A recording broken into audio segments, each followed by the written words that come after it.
Hermanos, hoy quisiera hablar de cómo los padres ejercemos una influencia en la vida de nuestros hijos. Tanto la mamá, porque sería injusto en el Día de la Madre hablar solo a mamás acerca de esto, pero tanto la mamá como el papá van a tener mucho que ver en el futuro de los muchachos. Y la Biblia está llena de enseñanzas que nos ayudan a realizar una labor de bendición. Y uno de los textos más conocidos es Proverbios 22:6. Dice la Biblia: instruye al niño en su camino, y aun cuando fuere viejo, no se apartará de él. Instruir es formar, es guiar, demanda esfuerzo. No es cuestión solamente de unos días y otros no. Instruir es una tarea de 24 horas y de todos los días de nuestra vida. Los niños vienen a nosotros con una vida nueva, una mente que necesita llenarse de información y se va formando conforme vamos trabajando a los muchachos. Si usted va a casa del alfarero, como lo hizo el profeta, verá cómo él trabaja en el barro para ir formando un vaso. Va poco a poco hasta terminar la labor. De la misma forma, todo lo que hacemos, todos nuestros esfuerzos, todo nuestro trabajo está formando la vida de las personas. Darle amor al niño, orar por él, cantarle alabanzas, repetirle textos bíblicos, transmitirle el amor de nuestro corazón.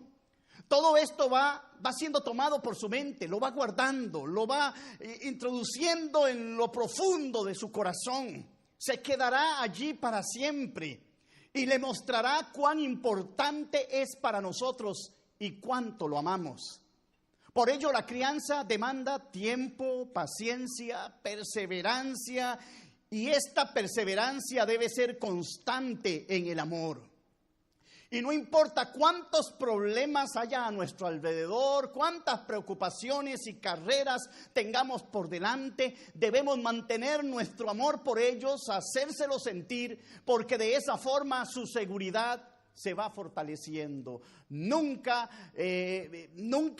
nuestro tiempo será demasiado, nunca nuestros besos, abrazos, motivaciones serán demasiadas. Siempre estarán necesitando de nosotros. Instruir es mostrarle el camino con nuestros actos. Nuestra manera de comportarnos, hemos hablado, es más importante que nuestras palabras. Nuestra doctrina, nuestras palabras son muy importantes, pero la manera como nos comportamos es lo que da vida a las palabras y a la doctrina que tenemos. Hable del poder de la oración y sea de oración, y los muchachos orarán. ¿Escuchó? Hable del poder de la oración, pero sea de oración, y los muchachos orarán. Vitalino ayer nos hablaba de la hermana argentina. Su esposo todavía no llegaba al Señor, y ella todas las madrugadas, a las 3 de la mañana, oraba por él. Lo está diciendo su hijo, ese niño que estaba a su alrededor y miraba a su mamá a las 3 de la mañana orando por su papá. Y saben, su papá un día vino a los pies de Cristo. Hable del poder de la oración y sea de oración, y ellos orarán. Hable del respeto hacia los demás y respete a los demás, y ellos respetarán a los demás. Hable de ser discretos, de no hablar negativo de nadie, de no burlarse de los demás, y sea usted discreto. Mida sus palabras y ellos serán discretos y medirán sus palabras. Hable del perdón y va a enfrentar problemas y dificultades en las que usted tendrá que perdonar. Pero hable del perdón, la sanidad que esto trae al corazón. Hable del perdón, practique el perdón y ellos perdonarán. Hable del amor a la iglesia, hable de fortalecer la iglesia, de apoyar la obra de Dios, pero no solamente háblelo, sino hágalo, y ellos serán también fundamentales dentro de la iglesia. Sea usted constante en el amor. Hable de que hay que seguir constante al Señor todos los días hasta su venida. Pero sea usted constante en el Señor y ellos serán lo que usted está hablando. Instruye, dice la palabra, y cuando sean viejos no se apartarán. Un día el Señor nos llamará a su presencia, pero nuestros hijos tendrán los fundamentos, estarán sellados para siempre en el camino del Señor. Creo que algo increíble tenían José y María para ser elegidos padres del Salvador del mundo.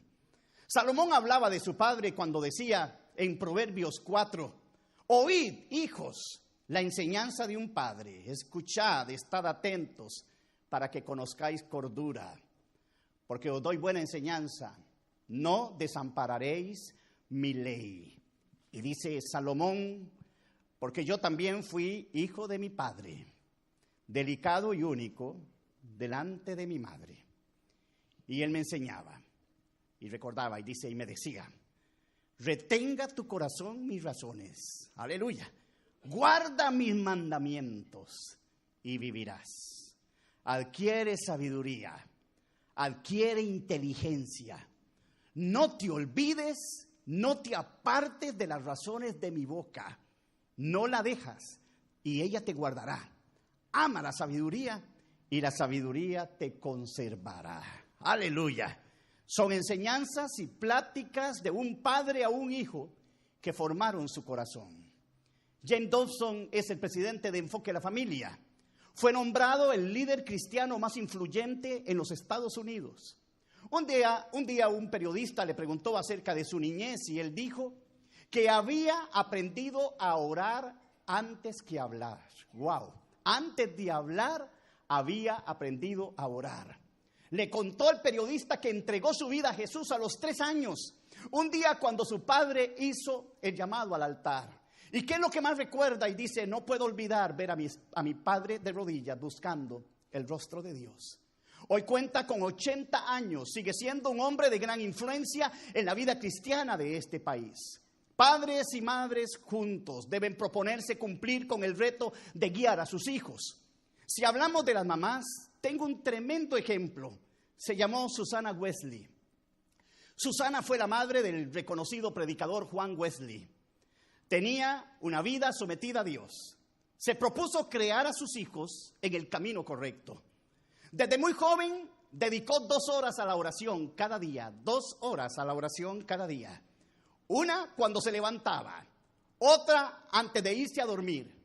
Con el fin, dice ella, de tener comunión con Dios y meditar en las Escrituras. Conoció a Samuel Wesley, con quien contrajo matrimonio y tuvo 19 hijos. Entre 1690 y 1709, estaba mirando, 1690 a 1709 fueron 19 años. En esos 19 años contrajo un hijo cada año. Ay, era una mujer fuerte, sumisa, firme en los principios cristianos, disciplinada. Era una mujer celosa con Dios. Vivía lo que la Biblia le pedía sin pensarlo 2 veces. Conocía a Dios. Ella sostenía que cualquier persona que se considerara seguidora de Cristo y anhelara agradar a Dios debería ser celosa en cuanto a no participar de las cosas que el mundo ofrece. Esa persona que quiere agradar a Dios tiene que mantenerse pura para Dios. Debe buscar a Dios cada día. Debe llevar una vida ejemplar con el fin de ser luz a los que andan en tinieblas. A esta podemos agregar otro pensamiento que compartía. Ella decía, para tener éxito en la vida cristiana y en la crianza de los hijos, debemos ser constantes en llevar una vida organizada. Y como prioridad, empezar y terminar el día en comunión con aquel que es el alfa y el omega. Él es el alfa y él es la omega. Alfa es la primera letra del alfabeto griego, omega es la última. Así que lo primero que hacemos durante el día es venir a Jesús. Lo último que hacemos durante el día es venir a Jesús. Ella no se guardó el secreto de su victoria, lo compartió con todos. Y usted puede experimentarlo, le dará resultados, se los aseguro. El mismo es el siguiente: empiece a actuar sobre este principio, decía ella, el principio de tener comunión con Dios. No viva como el resto de los hombres, que pasan por el mundo como pajas sobre un río, que son llevados por la corriente o dirigidos por el viento. Tenía un consejo para cuando fuéramos tentados. ¿Cuántos son tentados acá? Ella tenía un consejo. Cuando venga la tentación a cometer cualquier pecado o no hacer algo que Dios demanda en su palabra, pregúntese a usted mismo, esto que voy a hacer, ¿me estará viendo Dios? La fortaleza, la paciencia y el valor los encontraba en esa vida de oración que se propuso llevar con fidelidad. Mateo Levrier, en su libro Juan Wesley, su vida y su obra, dice que Susana consideraba a sus hijos como plantas tiernas, llenas de esperanza, que había de cultivar con fidelidad y con celo. Desde que empezaban a hablar, les enseñaba oraciones sencillas que ellos repetían y dedicaba a cada uno de sus hijos 1 o 2 horas por semana. Tenía 19 hijos, a cada uno les dedicaba 1 o 2 horas por semana en su calendario para conversar con ellos. Les pedía que le abrieran su corazón para poder conocer lo que pensaban y así guiarles en el camino del Señor.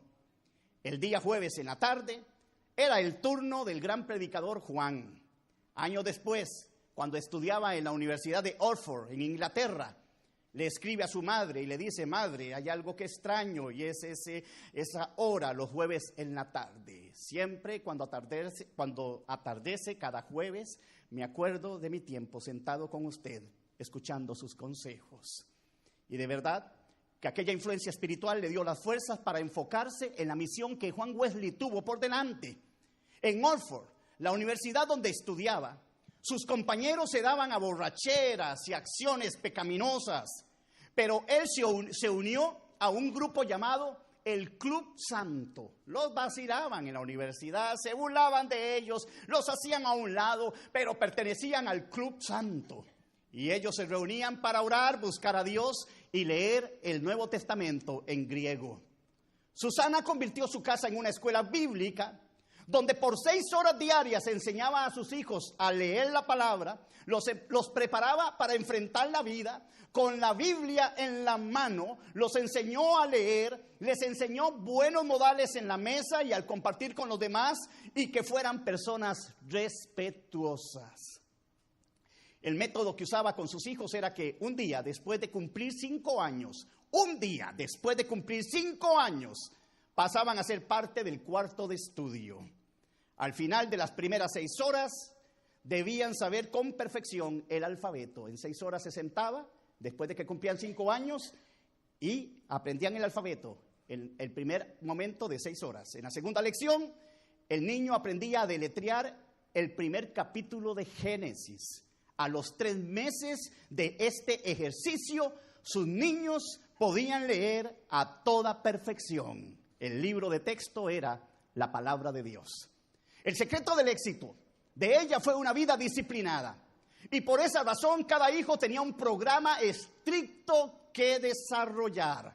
Había un horario específico en el que incluía las siguientes cosas: hora de levantarse, hora de comer, hora de descansar y hora de irse a dormir. Lo mismo sucedía con el tiempo de desayuno, de tomar las clases, el horario que cada uno debería de estar en oración en la presencia de Dios, el culto familiar. Todo estaba bien organizado. Saben ustedes que de Juan Wesley nació la iglesia metodista. Y el nombre metodista tiene que ver con método, organización, disciplina. Si la persona no es disciplinada, no es organizada, no lleva las cosas como se las propone, nunca logrará avanzar muy largo. ¿Y de dónde aprendió esto de metodismo y organización? De su madre. Ninguno de los muchachos se rebelaba contra este sistema o le daba por hacer pataletas. Tampoco interrumpían a su madre cuando era tiempo de estar con alguno de sus hermanitos. El ambiente del hogar, dicen, era tranquilo y quieto. A partir del primer año, los niños no podían llorar en voz alta. El primer año son niños, pero después del primer año no pueden llorar en voz alta. Por esa razón, usted llegaría a una casa llena de niños, pero no encontraría escándalo ni desorden. También fueron enseñados a respetar los tiempos de reuniones, de oración y meditación. Hermanos, cuando uno medita la vida de Susana Wesley y todos los principios que desarrollaba, llegamos a pensar que el ser humano es dado a hacer su propia voluntad, a salirse con la suya, a hacer lo que quiera. Cuando esa persona encuentra obstáculos o alguien lo frena, esa persona se enoja, se resiente, hace pataletas internas, y elige hasta por renunciar, elige por irse, elige por no seguir. Porque la voluntad es algo fuerte y nunca ha sido sometida. Y mientras el ser humano haga su propia voluntad y lleve la vida a su antojo, no podrá seguir los caminos del Señor con éxito. Uno de nuestros grandes problemas es que tenemos que morir a nosotros mismos para agradar a Dios. Morir a nosotros mismos. ¿Y qué es morir a nosotros mismos? Es sujetar nuestra voluntad, nuestros deseos, nuestro orgullo, nuestro ego, para hacer la voluntad de Dios. Instruir al niño en su camino significa no permitirle hacer lo que él quiera, porque en el futuro sufrirá mucho, por cuanto no sabrá cómo doblegar su propia voluntad. Los padres representamos la autoridad de Dios en el hogar, ante nuestros hijos, cuando están bajo nuestro cuidado. Somos la representación de la autoridad de Dios. Si ellos no aprenden el respeto y la obediencia con nosotros, les será muy difícil obedecer a Dios en el futuro. Les será muy difícil poderse acomodar al trabajo o a los lugares donde vayan a trabajar, porque dirán, no, lo haré para después, no estoy de acuerdo con eso, no quiero realizarlo, nunca o difícilmente les irá bien donde quiera que estén. El corazón del hombre es duro por naturaleza. Por ello somos inclinados a tomar decisiones equivocadas y modos de ser desagradables. Cuando nos humillamos y reconocemos nuestra necesidad, agradamos a Dios. Si desde niños descubrimos las consecuencias negativas de ser testarudos y egocéntricos, vamos a tener éxito en nuestro caminar cristiano. Por ello, el padre, cuando ama a su hijo, lo disciplina. El amor por ello debe ir unido a la corrección, fundamentado en una vida disciplinada y con propósito. Cuando Juan miró que su madre estaba envejeciendo, ya él tenía su familia y él estaba desarrollando un tremendo trabajo en Inglaterra, le dijo a su madre que por favor le escribiera las 10 reglas para criar a sus hijos. Su madre se apartó para Dios y oró y le mandó una carta con las 10 reglas. Estas son: número 1, destruye el egoísmo de tus hijos y colabora en la salvación de sus almas. El egoísmo es, déjeme salirme con la mía, que nadie toque mis cosas, yo hago lo que quiero, no me digan nada. Ella dice, destruye el egoísmo de tus hijos, colabora en la salvación de sus almas. Número 2, enséñales a orar tan pronto empiezan a hablar. Que la primera persona con la que ellos se comuniquen cuando comiencen a hablar sea con Dios. Número 3, no les des nada que pidan con lloros, sino que lo pidan con educación. Nada con lloros. Si quieren algo, que lo pidan con educación. Dice, no castiguen las faltas que confiesan enseguida y de las que ves que realmente están arrepentidos. Porque pudiéndose ordenar con nosotros y pidiendo disculpas y arrepintiéndose ante nosotros de las cosas que no están bien, aprenderán también a pedirle perdón a Dios en el futuro. Así que no castiguen las faltas que confiesan enseguida y de las que se arrepienten. Número 5, no permitas que ningún acto pecaminoso pase sin castigo. Si usted lo pasa por alto, aprenderá que no hay problema con el pecado y con las malas cosas. Castígalo en el momento. Número 6, no castigues nunca al niño 2 veces por la misma cosa. 7, alienta y premia la buena conducta, porque Dios también es un Dios que recompensa. Así que si se están esforzando y haciendo lo mejor, aliéntelo y premie la buena conducta. Fomenta el respeto por la propiedad ajena, incluso en las cosas insignificantes. ¿De dónde tomaste esto? ¿Por qué traes esto? ¿Quién te dio tal cosa? Fomenta el respeto por la propiedad ajena. Cumple, 9, todas las promesas que hagas a tus hijos. Usted representa a Dios. Si yo como padre cumplo las promesas, yo que represento a Dios, enseñaré a mis hijos que también pueden esperar que Dios cumpla sus promesas. Pero cuando usted no cumple sus promesas, por pequeñas que sean, ellos comenzarán a desarrollar duda, incredulidad. Van a comenzar a pensar que Dios es como nosotros. Por lo tanto, cumpla todas las promesas. Por eso, antes de cumplir algo, piénselo 2 veces. Amén. Cumple todas las promesas que hagas a tus hijos. Sofía anda como loca con un gato. Se le ha metido en la cabeza un gato. No me han agradado mucho los gatos, pero de niño tenía un gato precioso que se perdió. Y yo salía, terminaba la escuela, iba a la casa y por la tarde me iba por todo mi barrio a buscar el gato. Un día mamá me dijo, usted ama tanto a los animales, quizás de grande debe ser veterinario. Nunca encontré el gato. Y alguien una historia me contó que cuando los gatos se van a morir, para no morirse en la casa se van lejos, serán como los elefantes. No sé si la historia es cierta, pero pasó la niñez y ya no me gustan tanto los gatos. Ahora que que fui a Idaho, tienen un gato grandote. Ahí tiene la arena y el gatillo anda por toda la casa, dentro de la casa. Y es un gato tan educado, tan disciplinado, tan cristiano, que no está mal tener un gato, pienso. Si lo criamos de la forma como está ese gato criado.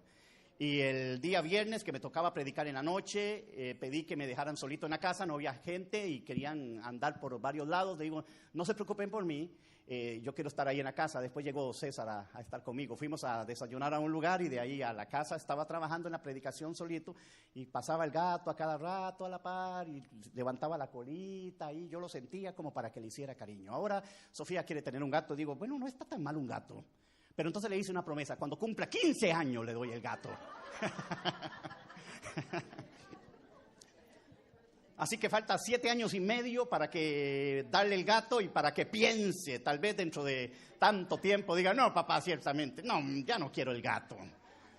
Pero cuando usted le haga promesas a los hijos, cúmplalas. Un día de estos la encontré, y estaba contando los días y le digo, no hombre, ni cuente, usted falta tanto para el gato.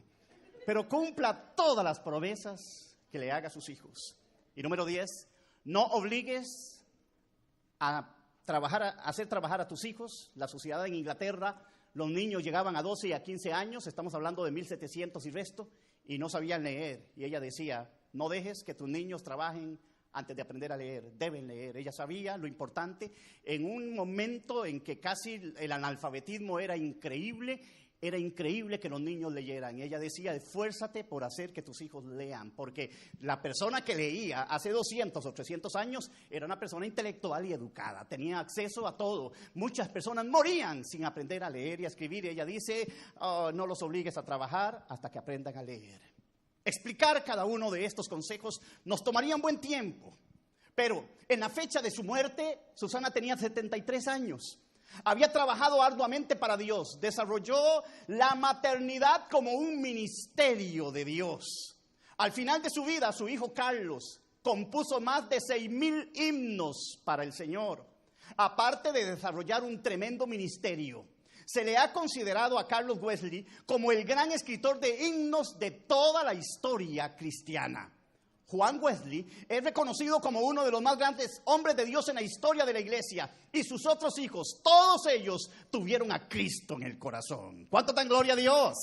¡Aleluya! ¡Aleluya! Mamás tremendas, padres como David. Salomón recordaba cómo le hablaba de Dios. David era un ejemplo de adorador, amaba a Dios. Me gustaría una visión de David adorando a Dios, enamorado. Posiblemente sus ojos deben haber llorado y en cualquier lugar donde estaba el rey comenzaba a danzar y a glorificar a Dios. Yo te amo, Jehová es mi pastor, nada me faltará. Jehová es mi luz y mi salvación, ¿de quién temeré? Alzaré mis ojos a los montes, ¿de dónde vendrá mi socorro? Mi socorro viene de Jehová. Tremendo adorador, enamorado de Dios. Cuando pecó, se metió en un lugar apartado, lloraba. Algunos escriben que pasar donde David estaba cuando había pecado con Betsabé y había mandado a matar a Urías, y el profeta se había acercado a él para enfrentarlo. Algunos describen que la angustia de David era tan terrible que mejor evitar pasar donde estaba, porque los gritos de angustia que salían de sus labios eran aterradores. No quites de mí tu Santo Espíritu, Señor. No me apartes de ti. Vuélveme el gozo de tu salvación. Señor, tú eres santo, puro, perfecto. Reconozco que soy hombre. En pecado me concibió mi madre. Señor, vuélveme el gozo de tu salvación. Porque para David un instante sin la presencia de Dios era muerte.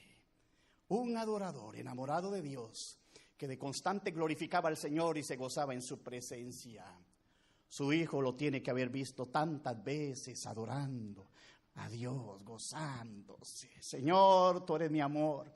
Eres lo más lindo de mi corazón. Estar delante de ti es lo más precioso. Un día estaré delante de ti. Tú no dejarás mi alma en el Seol. Tú no dejarás que mi cuerpo esté en la tumba. Me levantarás. Veré tu gloria, Señor.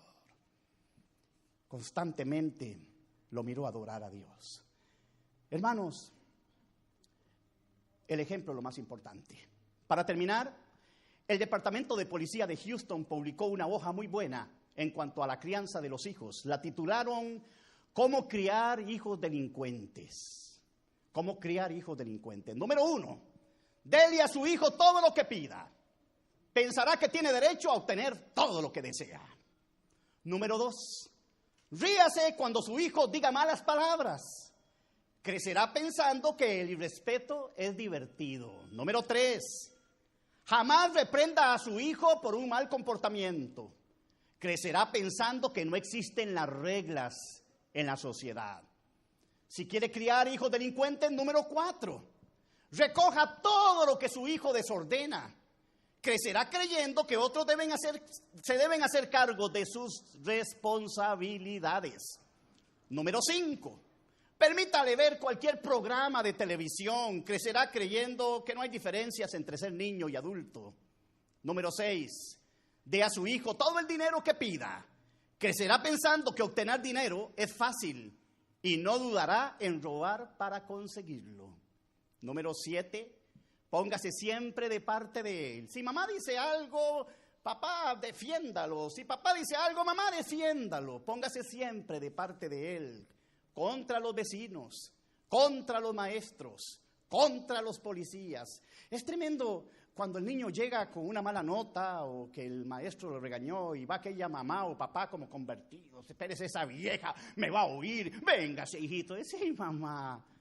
Y saben, hay que investigar. Hay que pensar antes de actuar.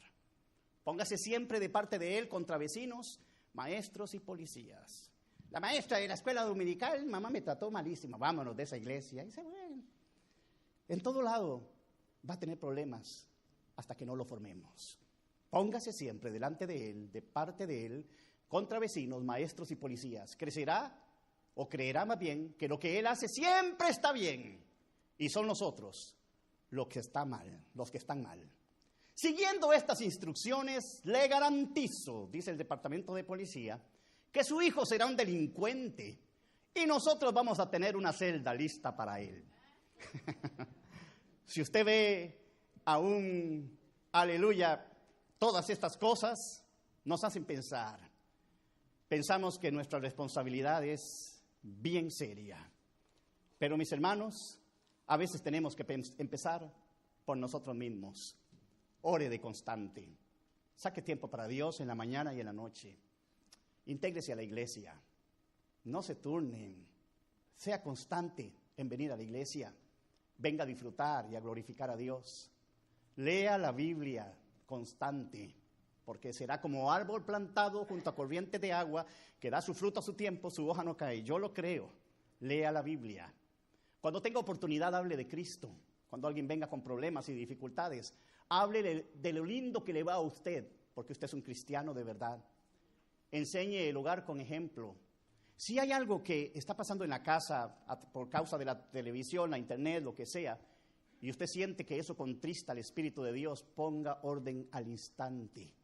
Porque en su casa vive una persona muy importante, como cantaban los niños. En mi casa vive Jesús. Somos felices porque en mi casa vive Jesús. Así que en el hogar se honre en todo a Cristo Jesús. Debemos vivir como si tuviéramos a Jesús delante de nosotros, ser conscientes de Él. A veces somos un poco despistados, pero nunca nos despistemos del Señor. Siempre con Jesús en nuestro corazón y en nuestra mente. Corremos para acá, corremos para allá, manejamos para allá, hacemos cualquier cosa. Siempre Jesús delante de nosotros. Hablamos por teléfono con alguien, Jesús delante de nosotros. Siempre Jesús estará delante de nosotros.